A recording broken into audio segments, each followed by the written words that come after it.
Hello hi welcome back to my channel. ಎಲ್ಲರೂ ಹೇಗಿದ್ದೀರಾ? I hope ಎಲ್ಲರೂ ಚೆನ್ನಾಗಿದ್ದೀರಾ ಅಂತ ಭಾವಿಸ್ತಿದ್ದೀನಿ. It's Sunday morning. ಇವತ್ತು ಸಂಡೇ ಆಗಿರೋದ್ರಿಂದ ಆಲ್ರೆಡಿ ಚಿಕನ್ ಅಂತೂ ತಂದಿದ್ದಾರೆ. ಚಿಕನ್ ಸಾಂಬಾರು ಮತ್ತು ಒಂದು ಸ್ವಲ್ಪ ಬಿರಿಯಾನಿ ಕೂಡ ಮಾಡಬೇಕು. ಅದ್ರ ಜೊತೆಗೆ ಲಿವರು ಗುಣಿಯನ್ನು ಕೂಡ ತಂದಿದ್ದಾರೆ. ಅದನ್ನು ಫ್ರೈ ಮಾಡಬೇಕು. ಮಸಾಲೆ ರುಬ್ಕೊಳ್ಳಿಕ್ಕೆ ಈರುಳ್ಳಿ, ಬೆಳ್ಳುಳ್ಳಿ, ಶುಂಠಿ, ಕೊತ್ತಂಬರಿ, ಪುದೀನ ಎಲ್ಲನೂ ಕೂಡ ಬಿಡಿಸ್ಕೊಳ್ತಿದ್ದೀನಿ. ಕಾಮನ್ ಆಗಿ ಎಲ್ಲದಕ್ಕೂ ಬೇಕಾಗಿರುವಂಥದ್ದು ಶುಂಠಿ ಬೆಳ್ಳುಳ್ಳಿ ಪೇಸ್ಟ್ ಅಲ್ವಾ, ಹಾಗಾಗಿ ಸಪ್ರೇಟಾಗಿ ಶುಂಠಿ ಬೆಳ್ಳುಳ್ಳಿ ಪೇಸ್ಟನ್ನು ಫಸ್ಟು ಮಾಡ್ಕೊಳ್ತಿದ್ದೀನಿ. ನಂತರ ಉಳಿದಿರುವಂತಹ ಇಂಗ್ರೀಡಿಯೆಂಟ್ಸ್ನ ಹಾಕಿ ಮಸಾಲೆ ರುಬ್ಕೊಳ್ತೀನಿ. ಚಿಕನ್ ತರ್ತಾ ಹಾಗೆ ಮನೆಗೆ ಈರುಳ್ಳಿ, ಬೆಳ್ಳುಳ್ಳಿ, ಶುಂಠಿ, ಕೊತ್ತಂಬರಿ, ಪುದೀನ ಎಲ್ಲನೂ ಕೂಡ ತೊಗೊಂಬಂದಿದ್ದಾರೆ. ಬಟ್ ಈಗ ನಾನು ಕ್ಲೀನ್ ಮಾಡಿ ಎತ್ತಿಟ್ಕೊಳ್ತಿಲ್ಲ, ಯಾಕಂದರೆ ಸ್ವಲ್ಪ ಟೈಮ್ ಆಗಿದೆ. ಇನ್ನೊಂದು ಅಡುಗೆ ಬೇರೆ ಮಾಡಬೇಕಲ್ವಾ. ನಾನು ವಿಡಿಯೋ ಶೂಟ್ ಮಾಡಿಕೊಂಡು ಅಡುಗೆ ಮಾಡೋದ್ರಿಂದ ಸ್ವಲ್ಪ ಟೈಮ್ ಜಾಸ್ತಿ ಕನ್ಸ್ಯೂಮ್ ಆಗುತ್ತೆ. ಹಾಗಾಗಿ ಫಸ್ಟು ಅಡುಗೆ ಮಾಡ್ಕೊಳ್ತೀನಿ. ಅಡುಗೆಗೆ ಎಷ್ಟು ಬೇಕೋ ಅಷ್ಟು ಪುದೀನ ಮತ್ತು ಕೊತ್ತಂಬರಿ, ಬೆಳ್ಳುಳ್ಳಿನ ತೊಗೊಂಡು ಬಿಡಿಸ್ಕೊಂಡು ಈಗ ಮಸಾಲೆ ಎಲ್ಲ ರುಬ್ಕೊಳ್ತಿದ್ದೀನಿ. ಸೊ ಅಡುಗೆ ಎಲ್ಲ ಮುಗ್ದಾದ್ಮೇಲೆ ಮಧ್ಯಾಹ್ನಕ್ಕೆ ಕುತ್ಕೊಂಡು ನೀಟಾಗಿ ಕೊತ್ತಂಬರಿ ಮತ್ತು ಪುದೀನ ಎಲ್ಲ ಬಿಡಿಸಿ ಫ್ರಿಜ್ಗೆ ಎತ್ತಿಟ್ಕೊಳ್ತೀನಿ. ಇದು ಚಿಕನ್ ಸಾಂಬಾರು ಮಾಡಲಿಕ್ಕೆ, ಇದು ಬಿರಿಯಾನಿ ಮಾಡೋಣ ಅಂತ ಹೇಳಿ, ಇದು ಲಿವರು ಗುಂಡ್ಗೆ, ಇದನ್ನು ಫ್ರೈ ಮಾಡೋಣ ಅಂದ್ಕೊಂಡಿದ್ದೀನಿ. ಹಾಗೆ ಮಸಾಲೆಗೆ ಏನೆಲ್ಲ ಬೇಕೋ ಬಿರಿಯಾನಿಗೆ ಮತ್ತು ಚಿಕನ್ ಸಾಂಬಾರಿಗೆ ಮತ್ತು ಫ್ರೈಗೆ, ಸೊ ಎಲ್ಲನೂ ಕೂಡ ಕಟ್ ಮಾಡಿ ಇಟ್ಟಿದ್ದೀನಿ. ಈಗ ಮಸಾಲೆಗೆ ಮಿಕ್ಸಿ ಜಾರ್ಗೆ ಹಾಕ್ಕೋಬೇಕು, ಸಪ್ರೇಟಾಗಿ ಹಾಕ್ಕೊಬೇಕು. ಬಿರಿಯಾನಿಗೆ ಮಾತ್ರ ಸಪ್ರೇಟಾಗಿ ಹಾಕ್ಕೊತೀನಿ. ಚಿಕನ್ ಸಾಂಬಾರು ಮತ್ತು ಚಿಕನ್ ಫ್ರೈಗೆ ಒಂದೇ ಮಸಾಲೆನ ಹಾಕ್ಕೊಳ್ತೀನಿ. ಶುಂಠಿ ಬೆಳ್ಳುಳ್ಳಿ ಪೇಸ್ಟ್ನ ಸಪ್ರೇಟಾಗಿ ರುಬ್ಕೊಂಡಿದ್ದೀನಿ. ಸೊ ಎರಡಕ್ಕೂ ಬೇಕಲ್ವ, ಬಿರಿಯಾನಿಗೆ ಮತ್ತು ಸಾಂಬಾರು ಫ್ರೈಗೆ ಮೂರಕ್ಕೂ ಬೇಕು, ಹಾಗಾಗಿ ಸಪ್ರೇಟಾಗಿ ರುಬ್ಕೊಂಡಿದ್ದೀನಿ. ಇದನ್ನು ಸಪ್ರೇಟಾಗಿ ಒಂದು ಬೌಲ್ಗೆ ಹಾಕ್ಕೊಂಬಿಡೋಣ.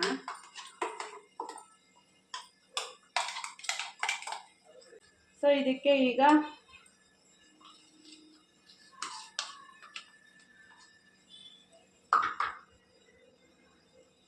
ಕಾಯಿಯನ್ನು ಹಾಕ್ತಿದ್ದೀನಿ.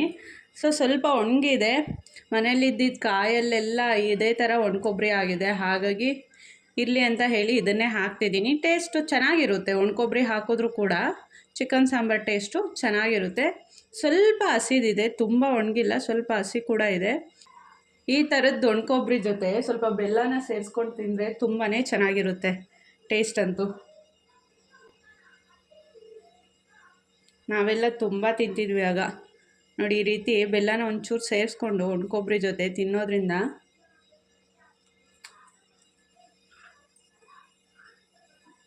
ತುಂಬ ಚೆನ್ನಾಗಿರುತ್ತೆ.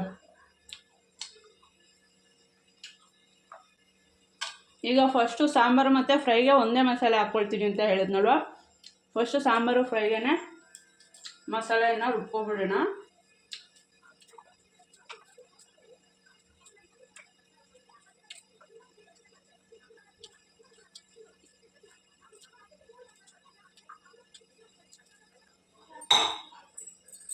ಕಾಯಿ ಹಾಕ್ಕೊಂಡಿದ್ದೀನಿ. ಇದಕ್ಕೆ ಒಂದು ಟೊಮಾಟೋವನ್ನು ಸಹ ಸೇರಿಸ್ಕೊಳ್ಳೋಣ. ಒಂದು ಅರ್ಧ ಈರುಳ್ಳಿ ತಗೊಳ್ಳೋಣ. ರುಬ್ಲಿಕ್ಕೆ ಒಂದು ಅರ್ಧ ಈರುಳ್ಳಿ ಸಾಕು, ಒಂದು ಟೊಮೊಟೊ. ಸೊ ಟೇಸ್ಟಿಗೆ ಒಂದಷ್ಟು ಹಸಿಮೆಣಸಿನ್ಕಾಯನ್ನು ಕೂಡ ಹಾಕ್ಕೊಳ್ಳೋಣ. ನಂತರ ಕೊತ್ತಂಬರಿ ಸೊಪ್ಪು,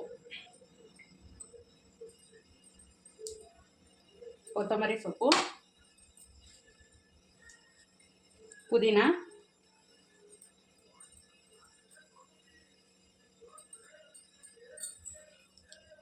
ತೆಗಿಯೋಣ, ಲಾಸ್ಟಲ್ಲಿ ಹಾಕ್ಕೊಳ್ತೀನಿ. ಒಣಮೆಣ್ಸಿನ್ಕಾಯಿ ಸ್ವಲ್ಪ ಹಾಕ್ಕೊಳ್ತಿದ್ದೀನಿ. ನೋಡ್ಕೊಂಡು ಖಾರದ ಪುಡಿ ಸ್ವಲ್ಪನೇ ಹಾಕ್ಕೊಬೇಕು, ಯಾಕಂದರೆ ಹಸಿಮೆಣ್ಸಿನ್ಕಾಯಿ ಹಾಕಿದ್ದೀವಿ ಮತ್ತು ಒಣಮೆಣ್ಸಿನ್ಕಾಯಿ ಹಾಕಿದ್ದೀವಲ್ವ. ಸೊ ಚಿಲ್ಲಿ ಪೌಡರ್ ನೋಡ್ಕೊಂಡು ಹಾಕ್ಕೊಳ್ಳಿ. ಹಾಗೆ ಚಕ್ಕೆ ಮತ್ತು ಮೆಣಸು ಒಂದು 5 ಕಾಳನ್ನು ಹಾಕ್ಕೊಳ್ತಿದ್ದೀನಿ. ನಂತರ ಒಂದಷ್ಟು ಕಡಲೆಪಪ್ಪನ್ನು ಕೂಡ ಸೇರಿಸ್ಕೊಳ್ತಿದ್ದೀನಿ. ಹಾಗೆ ಸ್ವಲ್ಪ ಸೋಂಪನ್ನು ಕೂಡ ಹಾಕ್ಕೊಳ್ತಿದ್ದೀನಿ. ಲವಂಗ ಮತ್ತು ಪುದೀನ ಇಷ್ಟನ್ನು ಸೇರಿಸ್ಕೊಂಡು ರುಬ್ಕೊಳ್ಳೋಣ. ಇದು ಸಾಂಬಾರಿಗೆ ಮತ್ತು ಫ್ರೈಗೆ. ಮಸಾಲ ರುಬ್ಕೊಂಡಿದ್ದಾಯಿತು. ಇದನ್ನು ಒಂದು ಕಪ್ಪಲ್ಲಿ ಹಾಕ್ಕೊಂಬಿಡ್ತೀನಿ. ಈಗ ಬಿರಿಯಾನಿಗೆ ರುಬ್ಕೊಳ್ಳೋಣ. ಟೊಮೊಟೊ ಹಾಕ್ಕೊಳ್ತಿದ್ದೀನಿ ಒಂದು, ಹಾಗೆ ಖಾರಕ್ಕೆ ಹಸಿಮೆಣಸಿನ್ಕಾಯನ್ನು ಸೇರಿಸ್ಕೊಳ್ತಿದ್ದೀನಿ. ಸ್ವಲ್ಪ ಉಳಿದಿತ್ತಲ್ವ ಕೊಬ್ಬರಿ, ಅದನ್ನು ಕೂಡ ಸೇರಿಸ್ಕೊಳ್ತಿದ್ದೀನಿ. ಒಂದು ಸ್ವಲ್ಪನೇ ಉಳಿದಿರೋದು ಹಾಕ್ಕೊಳ್ಳೋಣ.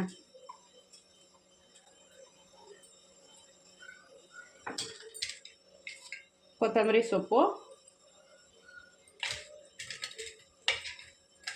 ಪುದೀನ, ಸ್ವಲ್ಪ ನೀರನ್ನು ಹಾಕ್ಕೊಂಡು ಇಷ್ಟನ್ನು ರುಬ್ಕೊಳ್ಳೋಣ. ಮಸಾಲೆ ಎಲ್ಲ ರುಬ್ಬಿದ್ದಾಯಿತು. ಈಗ ಸಾಂಬಾರು ಮಾಡಲಿಕ್ಕೆ ನಾನು ಮಣ್ಣಿನ ಮಡಿಕೆಯನ್ನು ಇಟ್ಟಿದ್ದೀನಿ. ಸೊ ಮಣ್ಣಿನ ಮಡಿಕೆಯಲ್ಲಿ ಚಿಕನ್ ಸಾಂಬಾರನ್ನು ಮಾಡೋಣ. ಹಾಗೆ ಬಾಣಲೆಯಲ್ಲಿ ಲಿವರ್ ಗುಂಡಿಗೆ ಫ್ರೈ ಮಾಡ್ಕೊಳ್ಳೋಣ. ಸೊ ಹಾಗಾಗಿ ಎರಡಕ್ಕೂ ಸಹ ನಾನು ಒಂದು ಸ್ವಲ್ಪ ಎಣ್ಣೆನ ಹಾಕಿ ಬಿಸಿ ಮಾಡ್ಕೊಳ್ತಿದ್ದೀನಿ. ಸ್ವಲ್ಪ ಈರುಳ್ಳಿ ಹಾಕ್ಕೊಳ್ಳೋಣ.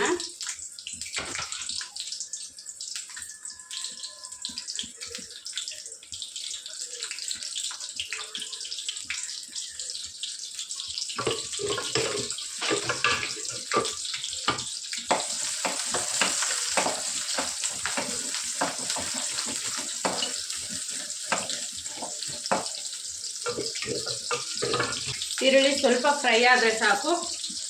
ಚಿಕನ್ ಪೀಸಸ್ನ ಹಾಕ್ಕೊಳ್ಳೋಣ ಇದಕ್ಕೆ.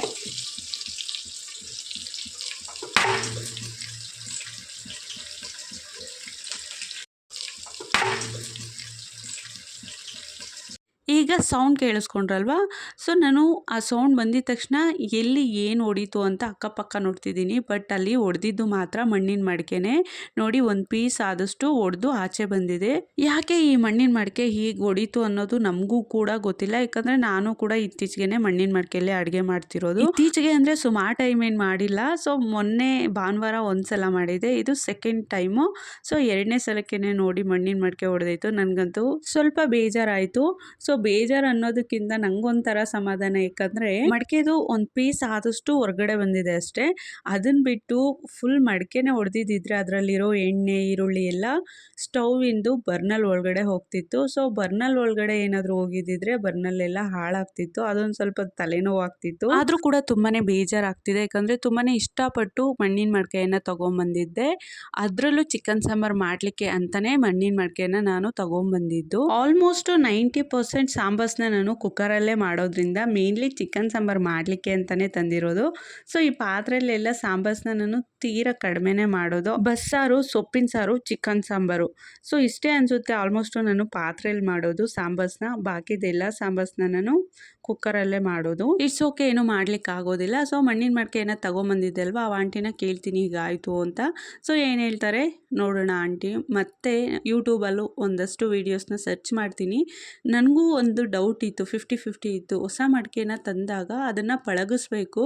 ಸೊ ಅದು ಹೇಗೆ ಅನ್ನೋದು ನನಗೂ ಗೊತ್ತಿಲ್ಲ. ಒಂದಷ್ಟು ಯೂಟ್ಯೂಬಲ್ಲಿ ವೀಡಿಯೋಸ್ನ ನೋಡ್ತೀನಿ.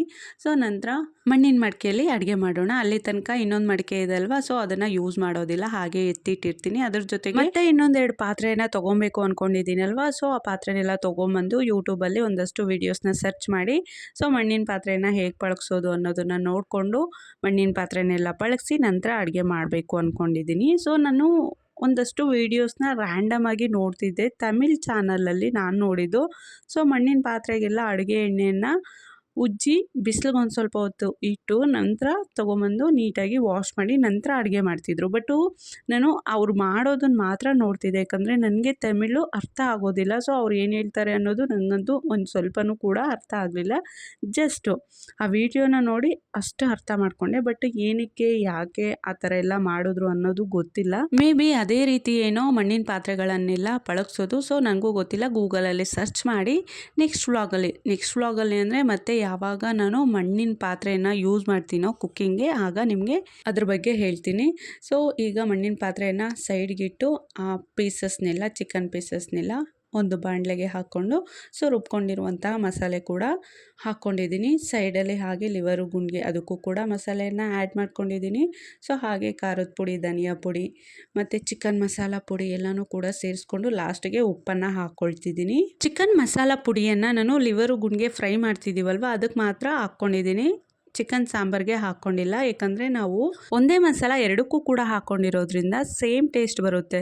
ಸೊ ತಿನ್ನುವಾಗ ನಮಗೆ ಚಿಕನ್ ಸಾಂಬಾರಿನ ಟೇಸ್ಟು ಮತ್ತು ಚಿಕನ್ ಫ್ರೈನ ಟೇಸ್ಟು ಒಂದೇ ಥರ ಇದ್ದರೆ ಸಪ್ರೇಟಾಗಿ ಎರಡನ್ನೂ ಕೂಡ ಮಾಡೋದ್ರಿಂದ ನೋ ಯೂಸು. ಯಾಕಂದರೆ ಒಂದೇ ಟೇಸ್ಟ್ ಬರುತ್ತಲ್ವ, ಹಾಗಾಗಿ ಸ್ವಲ್ಪ ಡಿಫ್ರೆಂಟ್ ಆಗಿರಲಿ ಅಂತ ಹೇಳಿ ನಾನು ಲಿವರು ಗುಂಡಿಗೆ ಫ್ರೈಗೆ ಚಿಕನ್ ಮಸಾಲ ಪುಡಿಯನ್ನು ಹಾಕಿದ್ದೀನಿ.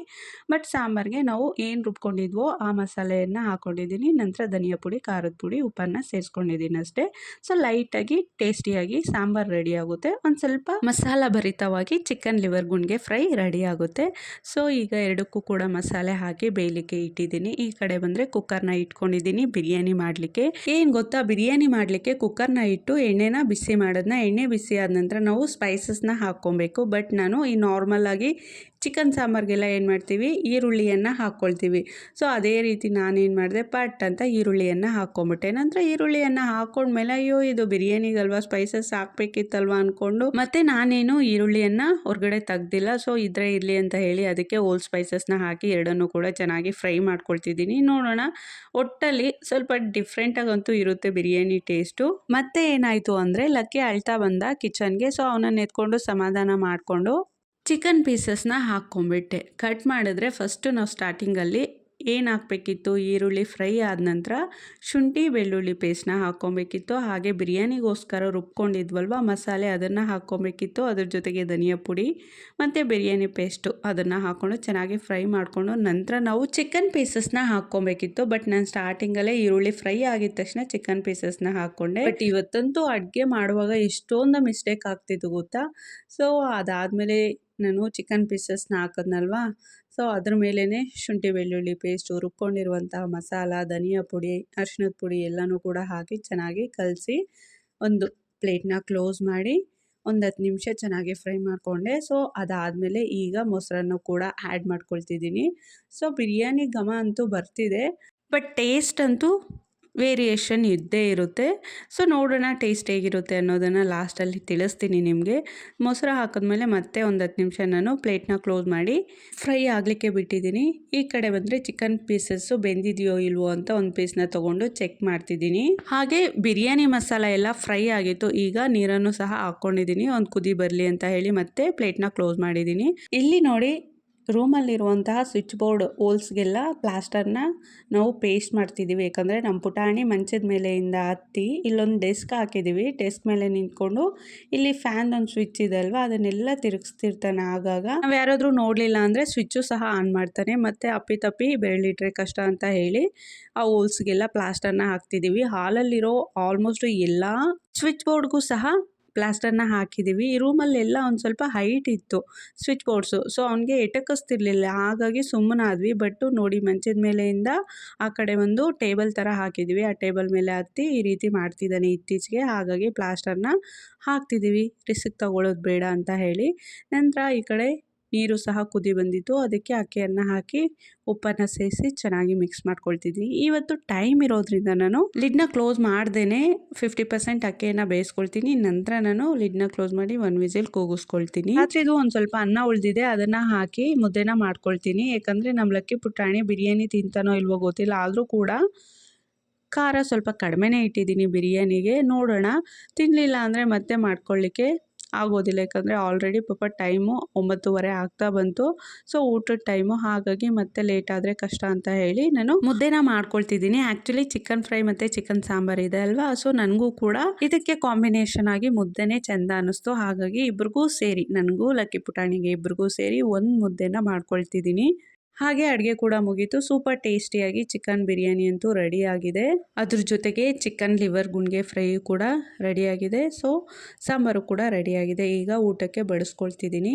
So first ಯಜಮಾನ್ರಿಗೆ ಬಿರಿಯಾನಿಯನ್ನು ಹಾಕ್ಕೊಡ್ತಿದ್ದೀನಿ. ಯಾಕಂದರೆ ಆಲ್ಮೋಸ್ಟ್ ಅವರು ಮಾರ್ನಿಂಗ್ ಟೈಮು ಮುದ್ದೆ ತಿನ್ನೋದಿಲ್ಲ. ಸೊ ಆಫ್ಟರ್ನೂನು ಮತ್ತು ನೈಟ್ ಆದರೆ ಒಂದು ಸ್ವಲ್ಪ ತಿನ್ಕೊಳ್ತಾರೆ. ಹಾಗಾಗಿ ಅವ್ರಿಗೆ ಬಿರಿಯಾನಿ, ಸ್ವಲ್ಪ ಚಿಕನ್ ಸಾಂಬಾರು ಮತ್ತು ಚಿಕನ್ ಲಿವರ್ ಗುಂಡಿಗೆ ಫ್ರೈಯನ್ನು ಹಾಕ್ಕೊಡ್ತಿದ್ದೀನಿ. ಹಾಗೆ ನನಗೆ ಊಟ ಮಾಡಲಿಕ್ಕೆ ಮುದ್ದೆ, ಚಿಕನ್ ಸಾಂಬಾರು ಮತ್ತು ಫ್ರೈ ಇಷ್ಟನ್ನು ಕೂಡ ಬಡಿಸ್ಕೊಂಡೆ.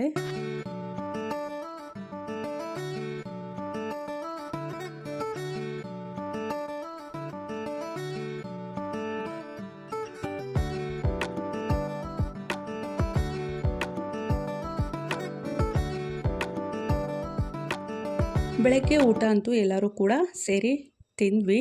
ಸೊ ನಾವು ಆಫ್ಟರ್ನೂನ್ ನಾನು ಒಂದು ಸ್ವಲ್ಪ ಫ್ರೀ ಆಗಿದ್ದೆ. ಇವತ್ತು ಆಯುಷ್ ಮತ್ತು ಯಜಮಾನ್ರು ಇಬ್ಬರು ಕೂಡ ಮನೇಲಿರೋದ್ರಿಂದ ಲಕ್ಕಿನ ಒಂದು ಸ್ವಲ್ಪ ಎಂಗೇಜ್ ಮಾಡ್ಕೊಳ್ತಾರೆ, ಅಂದರೆ ಆಟ ಆಡಿಸ್ಕೊಳ್ತಾರೆ. ಹಾಗಾಗಿ ಸ್ವಲ್ಪ ಸೆಲ್ಫ್ ಕೇರ್ ಮಾಡ್ಕೊಳ್ಳೋಣ ಅಂತ ಹೇಳಿ ಫೇಸ್ ಪ್ಯಾಕನ್ನು ಪ್ರಿಪೇರ್ ಮಾಡ್ಕೊಳ್ತಿದ್ದೀನಿ. ಮೊನ್ನೆ ಆರೆಂಜ್ ಪೀಲ್ ಪೌಡರನ್ನು ಮಾಡ್ಕೊಂಡಿದ್ದೆ ಅಲ್ವಾ, ಸೊ ಅದೊಂದು ಸ್ವಲ್ಪ ಹಾಗೆ ಉಳಿದಿತ್ತು. ಒಂದು ಬೌಲ್ನ ತೊಗೊಂಡು 1 ಸ್ಪೂನು ಆರೆಂಜ್ ಪೀಲ್ ಪೌಡರನ್ನು ಹಾಕ್ಕೊಂಡಿದ್ದೀನಿ. ಅದ್ರ ಜೊತೆಗೇ 1/2 ಸ್ಪೂನ್ ಕಡಲೆ ಹಿಟ್ಟು ಮತ್ತು 1/2 ಸ್ಪೂನ್ ಅಕ್ಕಿ ಹಿಟ್ಟನ್ನು ಹಾಕ್ಕೊಂಡಿದ್ದೀನಿ. ಸ್ವಲ್ಪ ಅರಿಶಿನವನ್ನು ಕೂಡ ಸೇರಿಸ್ಕೊಂಡು ಚೆನ್ನಾಗಿ ಮಿಕ್ಸ್ ಮಾಡಿಕೊಂಡು ನೀರನ್ನು ಸೇರಿಸ್ಕೊಂಡು ಫೇಸ್ ಪ್ಯಾಕಿನ ಅದಕ್ಕೆ ಚೆನ್ನಾಗಿ ಮಿಕ್ಸ್ ಮಾಡಿಕೊಂಡೆ. ಸೊ ಈಗ ಫೇಸ್ ಪ್ಯಾಕ್ ಅಂತೂ ರೆಡಿಯಾಗಿದೆ. ಮಿಸ್ ಮಾಡದೆ ಫೇಸ್ ಪ್ಯಾಕ್ ಹಾಕೊಳ್ಳೋದಕ್ಕೂ ಮುಂಚೆ ನಾವು ಫೇಸ್ನ ಚೆನ್ನಾಗಿ ವಾಶ್ ಮಾಡ್ಕೊಂಡಿರಬೇಕು.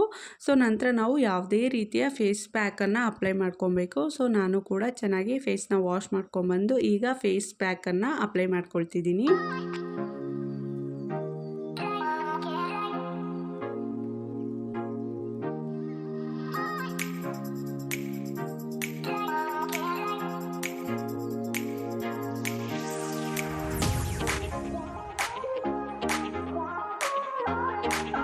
ಫೇಸ್ ಪ್ಯಾಕ್ನ ಅಪ್ಲೈ ಮಾಡಿಕೊಂಡು ಒಂದು 10 ನಿಮಿಷ ಬಿಟ್ಟು ನಂತರ ನಾನು ಫೇಸ್ನ ವಾಶ್ ಮಾಡಿಕೊಂಡೆ. ನಾನು ಲಕ್ಕಿ ಇಬ್ಬರು ಕೂಡ ನಿದ್ದೆ ಮಾಡಿ ಎದ್ವಿ. It's evening. ಆಯುಷ್ ಕಟಿಂಗ್ ಮಾಡಿಸ್ಕೊಂಡು ಹಾಗೆ ಬರ್ತಾ ಸಮೋಸವನ್ನು ಕೈಲಿ ಇಟ್ಕೊಂಡು ಬಂದಿದ್ದ. ಸೊ ನಾನು ನಿದ್ದೆ ಮಾಡಿ ಎದ್ದೇಳೋಷ್ಟರಲ್ಲಿ ಅದು ತಣ್ಣಗಾಗಿತ್ತು. ಸಮೋಸ ಬಿಸಿ ಇರುವಾಗ ತಿಂದರೆ ತುಂಬಾ ಟೇಸ್ಟಿಯಾಗಿರುತ್ತೆ, ತಣ್ಣಗಿರುವಾಗ ತಿಂದರೆ ಅಷ್ಟೊಂದಾಗಿ ಟೇಸ್ಟು ನಮಗೆ ಗೊತ್ತಾಗೋದಿಲ್ಲ. ಹಾಗಾಗಿ ನಾನು ಸ್ವಲ್ಪ ಬಿಸಿ ಮಾಡ್ಕೊಳ್ಳೋಣ ಅಂತ ಕಿಚನ್ಗೆ ಹೋದ್ನಾ. ಸೊ ಓವನ್ನ ಯೂಸ್ ಮಾಡಿ ಸುಮಾರು ವರ್ಷನೇ ಆಗೋಯ್ತು. ಹಾಗಾಗಿ ಓವನಲ್ಲೇ ಬಿಸಿ ಮಾಡ್ಕೊಳ್ಳೋಣ ಅಂತ ಹೇಳಿ ಪ್ಲಗ್ನೆಲ್ಲ ತೆಗೆದು ಸ್ವಿಚ್ ಬೋರ್ಡ್ಗೆ ಹಾಕ್ತಿದ್ದೀನಿ. ಸೊ ಸುಮಾರು ವರ್ಷ ಆಗೋಯ್ತೇನೋ. ಹಾಗೆ ಇಟ್ಟಿದ್ದ ಜಾಗದಲ್ಲೇ ಇಟ್ಟರೆ ಯೂಸ್ ಮಾಡ್ದೇ ಯಾವುದೇ ಆಗಲಿ ಎಲೆಕ್ಟ್ರಿಕ್ ಐಟಮ್ಸು ಸೊ ಹಾಳಾಗುತ್ತೆ ಪಕ್ಕ. ಹಾಗಾಗಿ ನನಗೆ ನೆನಪಾಯಿತು. ಸೊ ಬಿಸಿ ಮಾಡ್ಕೊಳ್ಳೋಣ ಅಂತ ಹೇಳಿ ಓಪನ್ ಮಾಡಿದೆ. ಬಟ್ ಏನು ಗೊತ್ತಾ, ಸುಮಾರು ವರ್ಷ ಆಯ್ತಲ್ವ ಓವನ್ ಯೂಸ್ ಮಾಡಿದ್ದು ಯಾವಾಗ ಗೊತ್ತಾ, ಲಾಕ್ಡೌನ್ ಟೈಮಲ್ಲೇ ನಾವು ಯೂಸ್ ಮಾಡಿದ್ದು, ಮತ್ತು ಆನು ಸಹ ಮಾಡಿರಲಿಲ್ಲ. ಸೊ ಈಗ ನಾನು ಸ್ವಿಚ್ ಬೋರ್ಡ್ಗೆ ಪ್ಲಗ್ನ ಫಿಕ್ಸ್ ಮಾಡಿ ನೋಡ್ತಿದ್ದೀನಿ. ನಾನು ಬರೋ ಸ್ವಿಚಸ್ ಎಲ್ಲ ಆನ್ ಮಾಡ್ತಿದ್ದೀನಿ, ಓವನ್ ಆನೇ ಆಗ್ತಿಲ್ಲ. ಮತ್ತು ಇದರಲ್ಲಿ ಟೈಮಿಂಗ್ ಇಡಲಿಕ್ಕೆ ರೋಲರ್ಸ್ ಇರುತ್ತೆ, ನಂತರ ಟೆಂಪ್ರೇಚರ್ಸು ಇಡಲಿಕ್ಕೇನು ಸಹ ರೋಲರ್ಸ್ ಇರುತ್ತೆ. ಅದನ್ನೆಲ್ಲ ತಿರುಗಿಸ್ತಾನೆ ಇದ್ದೀನಿ ನಾನು. ಬಟ್ ಓವನ್ ಮಾತ್ರ ಆನೇ ಆಗ್ತಿಲ್ಲ. ನಾನೆಲ್ಲ ಹಾಳಾಗಿದೆ ಅಂದ್ಕೊಂಡೆ.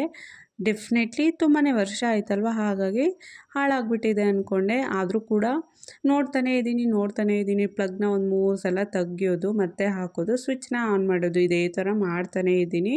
ಸೊ ಆನೇ ಆಗ್ತಿಲ್ಲ. ಅಟ್ಲಾಸ್ಟು ಹೇಗೆ ಓವನ್ ಆನ್ ಆಯಿತು ನೋಡಿ. ಸೊ ಹಾಗೆ ಚೆಕ್ ಮಾಡ್ತಾ ಆ ಪುಟಾಣಿ ಡೋರ್ನ ಕ್ಲೋಸ್ ಮಾಡಿದೆ. ಟಕ್ ಅಂತ ಆನ್ ಆಯಿತು. ಆಗ ಅರ್ಥ ಆಯಿತು, ಸೊ ಈ ಡೋರ್ನ ಓಪನ್ ಮಾಡಿದ್ರೆ ಆಫ್ ಆಗುತ್ತೆ ಮತ್ತು ಕ್ಲೋಸ್ ಮಾಡಿದ್ರೆ ಆನ್ ಆಗುತ್ತೆ. ಸೊ ಒಂಥರ ಸಮಾಧಾನ ಆಯಿತು. ಯಾಕಂದರೆ ನಾವು ಜಾಸ್ತಿ ಯೂಸೇ ಮಾಡಿಲ್ಲ ಗೊತ್ತಾ ಓವನ್ನ. ಸೊ ಹಾಗೆ ಇಟ್ಟಿದ್ದ ಜಾಗದಲ್ಲೇ ಇಟ್ಟರೆ ಹಾಳಾಯಿತು ಅಂದರೆ ಯಾರಿಗೆ ತಾನೇ ಬೇಜಾರಾಗಲ್ಲ ಅಲ್ವಾ. ಸೊ ನನಗೂ ಕೂಡ ಅದೇ ರೀತಿ ಬೇಜಾರಾಯಿತು. ಸೊ ಇಟ್ಸ್ ಓಕೆ, ಒಂದು ಸ್ವಲ್ಪ ಖುಷಿನೂ ಕೂಡ ಆಯಿತು. ಈಗ ಓವನ್ ಆನ್ ಆಗಿದ ತಕ್ಷಣ ಈಗ ಒಂದು ಪ್ಲೇಟಲ್ಲಿ ಸಮೋಸವನ್ನು ಇಟ್ಟು ಟೈಮಿಂಗ್ಸು ಕೂಡ ಕಡಿಮೆಗೆ ಇಟ್ಟು ಸೊ ಆನ್ ಮಾಡಿ ಕಸ ಗುಡಿಸೋಣ ಅಂತ ಹೇಳಿ ಹೋದೆ. ಕಸ ಗುಡಿಸ್ತಾ ಸ್ಮೆಲ್ಲು ಗಮ್ ಅಂತ ಬರ್ತಿತ್ತು. ಸರಿ ಬಿಸಿಯಾಗಿದೆಯೇನೋ ಅಂತ ಹೇಳಿ ಕಸ ಗುಡಿಸೋದನ್ನು ಅರ್ಧಕ್ಕೆ ಸ್ಟಾಪ್ ಮಾಡಿ ಬಂದು ನಾನು ಸಮೋಸವನ್ನು ಹೊರಗಡೆ ತೆಗ್ದೆ. ನೋಡಿ ಎಣ್ಣೆ ಎಲ್ಲ ಬಿಟ್ಕೊಂಡಿದೆ. ಸಮೋಸವನ್ನು ಹೊರಗಡೆ ತೆಗಿಲಿಕ್ಕೆ ಓವನ್ನ ಓಪನ್ ಮಾಡಿದೆ ಅಲ್ವಾ, ಆಗ ಮನೆ ತುಂಬ ಘಾಟು. 2 ನಿಮಿಷ ಬಿಸಿ ಆಗಿದೆ. ಸೊ 2 ನಿಮಿಷಕ್ಕೇ ನೋಡಿ ಎಣ್ಣೆ ಎಲ್ಲ ಬಿಟ್ಕೊಂಡಿದೆ. ನೋಡೋಣ ಟೇಸ್ಟ್ ಹೇಗಿದೆ ಗೊತ್ತಿಲ್ಲ ನನಗೂ. ಹಾಗೆ ಪ್ಲಗ್ನೆಲ್ಲ ತೆಗೆದು ನೀಟಾಗಿ ಎಲ್ಲನೂ ಕೂಡ ಜೋಡಿಸ್ತಿದ್ದೀನಿ. ಕಿಚನ್ ಒಳಗಡೆ ಲೈಟ್ ಬೆಳಕಿಗೆ ಅಷ್ಟಾಗಿ ಕಲರ್ ಕಾಣಲಿಲ್ಲ ನೋಡಿ. ಈಗ ಹೊರಗಡೆ ತಂದಾಗ ಸ್ವಲ್ಪ ಕಪ್ಪಾಗಿ ಕೂಡ ಕಾಣ್ತಿದೆ. ಸೊ ನಾನು ಅಂದ್ಕೊಂಡಂಗೆ ಏನಾಗಿತ್ತು ಅಂದರೆ ಒಳಗಡೆ ಮಸಾಲ ಎಲ್ಲ ಫಿಲ್ ಮಾಡಿರ್ತಾರಲ್ವ, ಅದೆಲ್ಲ ಫುಲ್ ರೋಸ್ಟ್ ಆಗಿದೆ. ಸೊ ಫುಲ್ ರೋಸ್ಟ್ ಅಂದರೆ ತಿನ್ನಲಿಕ್ಕೆ ಆಗ್ತಿಲ್ಲ, ಅಷ್ಟೊಂದು ರೋಸ್ಟ್ ಆಗಿಬಿಟ್ಟಿದೆ, ಟೇಸ್ಟೇ ಇಲ್ಲ. ಸೊ ಎತ್ತಿ ಡಸ್ಟ್ಬಿನ್ಗೆ ಹಾಕ್ತೆ. ವೇಸ್ಟ್ ಅಂತೂ ಆಯಿತು ಒಂದು ಸಮೋಸ. ಶುಕ್ರವಾರ ಪೂಜೆಗೆ ಒಂದು ಸ್ವಲ್ಪ ಹೂವನೂ ಕೂಡ ತರಿಸಿದ್ದೆ ಅಲ್ವಾ, ಕನಕಾಂಬರ ಮತ್ತು ಮಲ್ಲಿಗೆ ಹೂವು ಒಂದು ಸ್ವಲ್ಪ ಹಾಗೆ ಉಳಿದಿತ್ತು, ಅದನ್ನು ಕಟ್ಟೋಣ ಅಂತ ಹೇಳಿ ಈಗ ತೆಗ್ದಿದ್ದೀನಿ. ನಮ್ಮ ಪುಟಾಣಿ ನೋಡಿ ಕಾಲಲ್ಲಿರೋ ಗೆಜ್ಜೆನ ತೆಗ್ದು ಬಿಸಾಡ್ತಾನೆ ಗೊತ್ತಾ ಇತ್ತೀಚೆಗೆ. ಸೊ ದೊಡ್ಡವನಾಗ್ತಾ ಅವನಿಗೆ ಗೊತ್ತಾಗುತ್ತೆ ಯಾವುದು ಹೇಗೆ ಬಿಚ್ಚಬೇಕು ಅನ್ನೋದು ಗೊತ್ತಾ. ನನ್ನ ಮಗ ಒಂದನ್ನು ಬಿಚ್ಚಿ ಮಂಚದ ಕೆಳಗಡೆ ಹಾಕ್ಬಿಟ್ಟು ಬಂದಿದ್ದಾನೆ, ಅದಲ್ಲೇ ಇದೆ.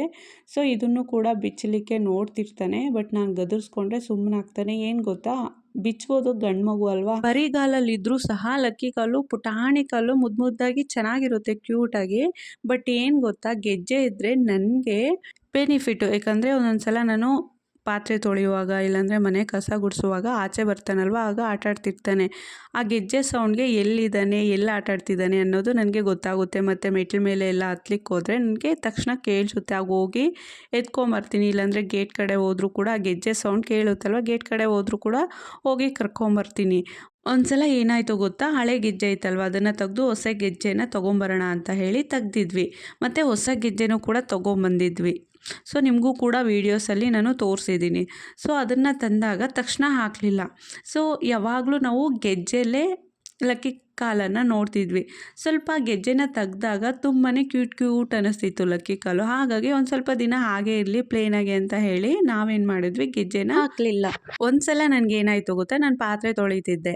ಸೊ ಆಟಾಡ್ತಿದ್ದ ಇವನು ಹಾಲಲ್ಲಿ. ಆಟಾಡ್ತಾ ಏನು ಮಾಡಿದ್ದಾನೆ, ರೂಮಲ್ಲಿ ನಾವು ಈ ಸೊಸೈಟಿಯಲ್ಲೇ ಅಕ್ಕಿ ತಂದಿರ್ತೀವಲ್ವ, ಅದನ್ನು ಒಂದು ಸ್ವಲ್ಪ ಕ್ಲೀನ್ ಮಾಡ್ಕೊಬೇಕು. ಸೊ ಕ್ಲೀನ್ ಮಾಡ್ಕೊಳ್ಳೋ ತನಕ ನಾನು ರೂಮಲ್ಲೇ ಇಟ್ಟಿರ್ತೀನಿ. ಸೊ ರೂಮಲ್ಲಿ ಅಕ್ಕಿ ಇಟ್ಟಿರೋದನ್ನು ಹೇಗೋ ನೋಡ್ಕೊಂಬಿಟ್ಟಿದ್ದಾನೆ. ಹೋಗಿ ನಿಧಾನವಾಗಿ ಸ್ಟಡಿ ಟೇಬಲ್ ಪಕ್ಕ ಇಟ್ಟಿರೋದು, ಅಲ್ಲಿ ನಿಂತ್ಕೊಂಡು ಒಂದೊಂದೇ ಅಕ್ಕಿ ಕಾಳನ್ನು ತೊಗೊಂಡು ತಿನ್ಕೊಂಡು ಇದ್ದಾನೆ. ಕೂಗ್ತಾನೆ ಇದ್ದೀನಿ ನಾನು ಲಕ್ಕಿ ಅಂತ. ಓನ್ಲಿಲ್ಲ ನನ್ನ ಮಗ. ನಂತರ ನಾನು ಒಂದ್ಸಲ ಬಂದು ನೋಡ್ಕೊಂಡು ಹೋದರೆ ಕಣ್ಣಿಗೆ ಕಾಣಿಸ್ಲಿಲ್ಲ ನೋಡಿ ಅವನು. ಮತ್ತು ಗೇಟ್ ಕಡೆ ಹೋದರೆ ಗೇಟು ಹಾಕ್ದಂಗೆ ಇದೆ. ಯಾಕಂದರೆ ಗೇಟು ಇನ್ನೂ ಅವನಿಗೆ ಎಟಕ್ಸೋದಿಲ್ಲ, ತೆಗೀಲಿಕ್ಕೆಲ್ಲ ಬರೋದಿಲ್ಲ. ಸೊ ಗೇಟ್ ಹಾಕ್ದಂಗೆ ಇದೆ. ಗೇಟಿಂದ ಆಚೆನೂ ಕೂಡ ಹೋಗಲಿಕ್ಕೆ ಸಾಧ್ಯ ಇಲ್ಲ. ನಂತರ ಮನೆ ಮೇಲೆ ಹೋದೆ. ಸೊ ಅಲ್ಲೇನಾದರೂ ಇದ್ದಾನ ಅಂತ, ಅಲ್ಲೂ ಕೂಡ ಇಲ್ಲ. ಮತ್ತೆ ಒಳಗಡೆ ಬಂದೆ ನಾನು. ಮಂಚದ ಕೆಳಗಡೆ ಎಲ್ಲಾದರೂ ಸೇರ್ಕೊಂಡಿರ್ತಾನೆ, ಇಲ್ಲಾಂದರೆ ಕೆಲವೊಮ್ಮೆ ಈ ಬಾಗಿಲಿಂದನೂ ಕೂಡ ಸೇರ್ಕೊಂಡಿರ್ತಾನೆ. ಸೊ ಹಾಗಾಗಿ ಅಲ್ಲೆಲ್ಲ ಚೆಕ್ ಮಾಡ್ಕೊಂಬಂದರೆ ನನ್ನ ಮಗ ಇಲ್ಲೇ ನಿಂತ್ಕೊಂಡು ತಿಂತಿದ್ದ. ಆಗ ಅಂದ್ಕೊಂಡೆ ಫಸ್ಟು ಲಕ್ಕಿ ಕಾಲಿಗೆ ಗೆಜ್ಜೆ ಹಾಕಬೇಕು ಅಂತ ಹೇಳಿ. ಯಾಕಂದರೆ ಲಕ್ಕಿ ಕಾಲಲ್ಲಿ ಗೆಜ್ಜೆ ಇದ್ದಿದ್ರೆ ಅವ್ನು ಸ್ವಲ್ಪ ಕದಲ್ಸಿದ್ರು ಸಾಕು, ಕಾಲು ಅವ್ನು ಎಲ್ಲಿದ್ದಾನೆ ಅನ್ನೋದು ನನಗೆ ಗೊತ್ತಾಗ್ತಿತ್ತು. ನೋಡಿ, ಮಕ್ಕಳಿಗೆ ಕಾಲ್ಗೆ ಹಾಕೋದ್ರಿಂದ ನೋಡಲಿಕ್ಕೆ ಚೆಂದ ಕಾಣೋದಲ್ಲ. ಇಂಥ ಟೈಮಲ್ಲೆಲ್ಲ ಮದರ್ಸ್ಗೆ ಹೆಲ್ಪ್ ಆಗುತ್ತೆ ಕಾಲ್ಗೆಜ್ಜೆಯಿಂದ. ಹಾಗೆ ಈ ವಿಡಿಯೋವನ್ನು ನಾನು ಇಲ್ಲಿಗೆ ಎಂಡ್ ಮಾಡ್ತಿದ್ದೀನಿ. ಐ ಹೋಪ್ ಎಲ್ಲರಿಗೂ ಸಹ ಈ ವಿಡಿಯೋ ತುಂಬಾ ಇಷ್ಟ ಆಗಿರುತ್ತೆ ಅಂತ ಭಾವಿಸ್ತಿದ್ದೀನಿ. ಯಾರಿಗೆಲ್ಲ ಈ ವಿಡಿಯೋ ಇಷ್ಟ ಆಗಿದೆಯೋ ದಯವಿಟ್ಟು ವಿಡಿಯೋಗೆ ಒಂದು ಲೈಕ್ ಕೊಡಿ. ಹಾಗೆ ಮಿಸ್ ಮಾಡದೆ ನನ್ನ ಚಾನಲನ್ನು ಸಬ್ಸ್ಕ್ರೈಬ್ ಮಾಡಿಕೊಳ್ಳುವ ಮುಖಾಂತರ ನನಗೆ ಪ್ಲೀಸ್ ಸಪೋರ್ಟ್ ಮಾಡಿ. ಎಲ್ಲರಿಗೂ ಕೂಡ ಥ್ಯಾಂಕ್ ಯು.